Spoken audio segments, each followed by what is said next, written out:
ಪ್ರಧಾನಿ ನರೇಂದ್ರ ಮೋದಿ ಅವರು ಮತ್ತೊಮ್ಮೆ ವಿಶ್ವದ ಅತ್ಯಂತ ಜನಪ್ರಿಯ ನಾಯಕನಾಗಿ ಹೊರಹೊಮ್ಮಿದ್ದಾರೆ.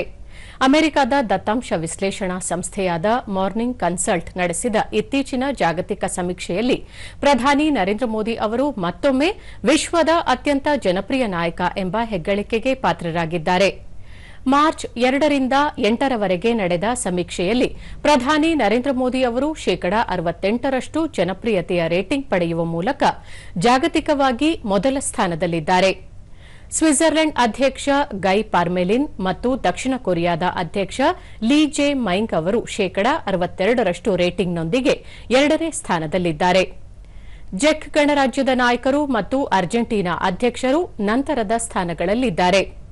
ಅಮೆರಿಕ ಅಧ್ಯಕ್ಷ ಡೊನಾಲ್ಡ್ ಟ್ರಂಪ್ ಶೇಕಡಾ 39ರಷ್ಟು ರೇಟಿಂಗ್ ಪಡೆದಿದ್ದು ಟಾಪ್ 10 ಪಟ್ಟಿಯಲ್ಲಿ ಸ್ಥಾನ ಪಡೆದಿಲ್ಲ. ಇನ್ನು ಬ್ರಿಟನ್ ಪ್ರಧಾನಿ ಕೀರ್ ಸ್ಟಾರ್ಮರ್ ಶೇಕಡಾ 24 ಮತ್ತು ಫ್ರಾನ್ಸ್ ಅಧ್ಯಕ್ಷ ಎಮ್ಯಾನ್ಯುಯಲ್ ಮ್ಯಾಕ್ರಾನ್ ಶೇಕಡಾ 17ರಷ್ಟು ರೇಟಿಂಗ್ನೊಂದಿಗೆ ಪಟ್ಟಿಯ ಕೊನೆಯ ಹಂತದಲ್ಲಿದ್ದಾರೆ.